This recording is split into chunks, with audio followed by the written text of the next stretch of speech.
semuanya. Perkenalkan, kami dari kelompok 8 korelasi kanonik. Selamat menyaksikan. Perkenalkan, namaku Ahmad Wahyu Ramadan dengan NIM 188221009. Satrio Pambudi dengan NIM 082011833008. Aku Kimberly Masrati Syagian dengan NIM 188221072. Aku Anissa Nabila Gasyaki dengan NIM 188221021. Nap, kita kan ada tugas mulfar tentang analisis korelasi kanonik. Kira-kira topik kita apa ya? Nah itu aku juga bingung sih, Vin. Kemarin kan aku sempat nge-print jurnalnya kan tentang analisis korelasi kanonik. Cuman aku masih belum ada bayangan sih tentang apa. Apa ya? Itu ada petani. Mau tanya-tanya ke Pak Petani nggak? Oh iya, boleh sih. Siapa tahu kita dapat data ya. Pak, sih Kak. Boleh tanya-tanya sebentar nggak ya? Oh ya, boleh.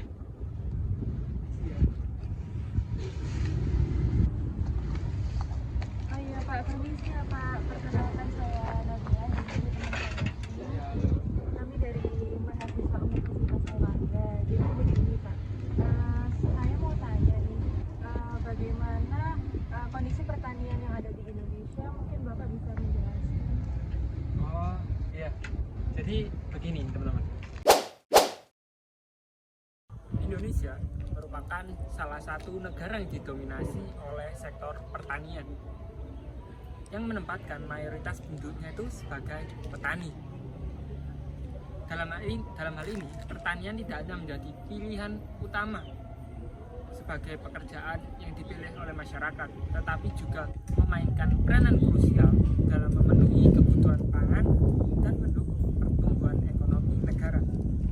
Di Indonesia, kacang tanah merupakan salah satu tanaman pangan yang memiliki kandungan gizi yang lengkap, protein dan lemak yang tinggi, serta mempunyai nilai ekonomi yang tinggi.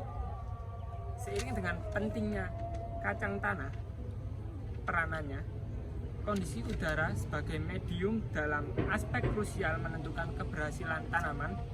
Maka dari itu, pengeringan batang pada tanaman kacang tanah tidak hanya dipicu oleh kadar air tanah yang rendah, tetapi juga disebabkan oleh suhu udara yang tinggi serta kelembapan udara yang rendah, yang menyebabkan pertumbuhan kacang tanah ini tidak sesuai dengan syarat tumbuh optimal pada tanaman. Nah, jadi begitu. Kim, kayaknya topik pertanian ini bisa jadi salah satu referensi topik penelitian kita nggak sih? Iya benar Nap. Kalau gitu makasih banyak ya Pak atas penjelasannya. Iya. Mari Pak, mari Pak. Sama-sama.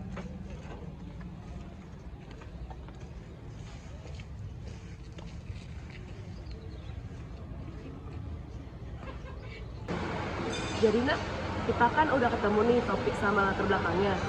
Kalau menurut kamu, rumusan masalah sama tujuannya apa ya? Sebenarnya aku udah ada ide sih Kim buat rumusan masalahnya. Jadi rumusan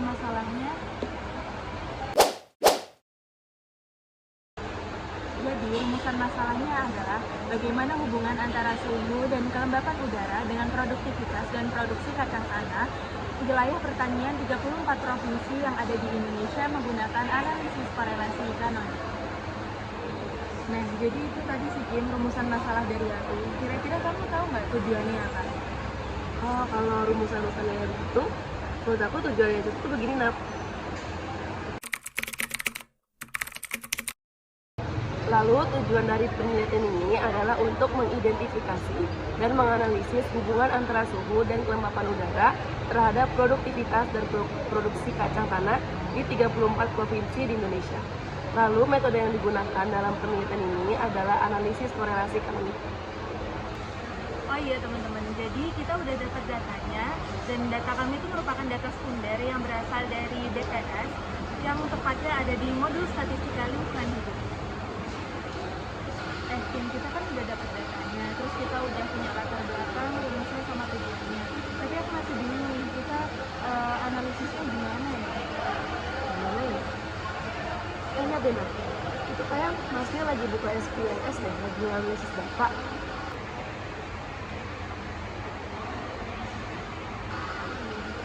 Apa kita coba tanya aja ya, Mas? Ayo, boleh.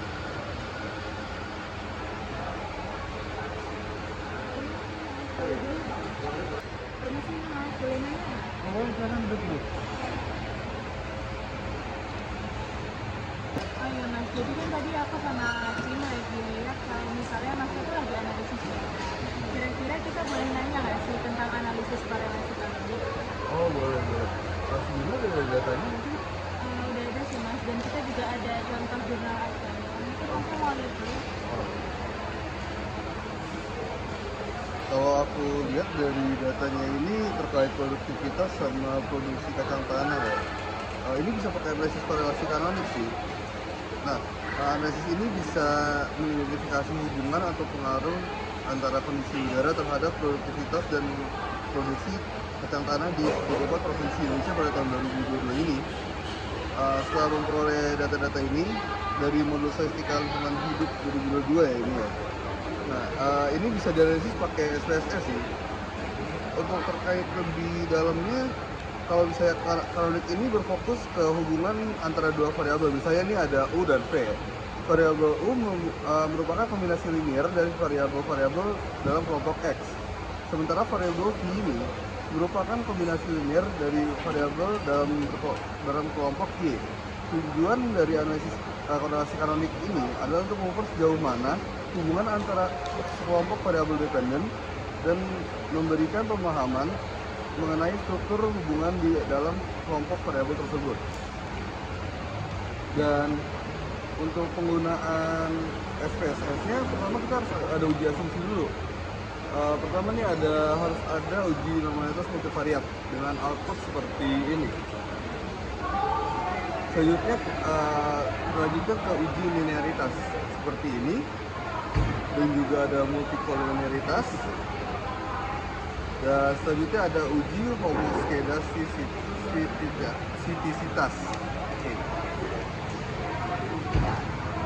Nah, selanjutnya setelah dari semua itu uji asumsi yang sudah terpenuhi, kita masuk ke uji korelasi kanonikal. Pertama ada pembuatan korelasi kanonik seperti ini. Terus ada uji keseluruhan model seperti ini. Ada analisis redundansi. Kemudian interpretasi variasi kanonik.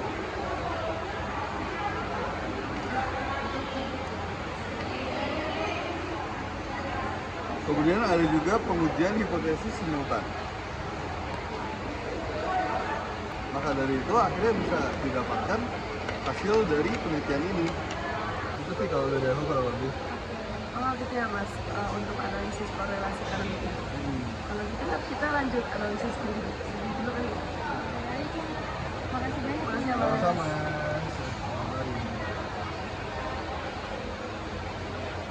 Oh gini nak hasil analisisnya. Ternyata setelah kita analisis datanya, hasilnya ternyata sama persis kayak output yang tadi. Oh iya benar nih Kim. Jadi kita bisa ambil kesimpulannya kayak gini. Jadi kesimpulan yang bisa kita ambil adalah berdasarkan analisis yang telah kami lakukan, jumlah fungsi yang terbentuk adalah dua fungsi kanonik. Fungsi 1 mengakomodasi 99,26% hubungan kanonikal, sedangkan untuk 0,73% diakomodasi dalam fungsi 2. Hasil dari interpretasi koefisien variat kanonikal, yakni bobot kanonik, muatan kanonikal, dan muatan silon kanonik, bisa disimpulkan bahwa memang ada interaksi antara suhu dan kelembapan udara dengan produktivitas dan produksi kacang tanah.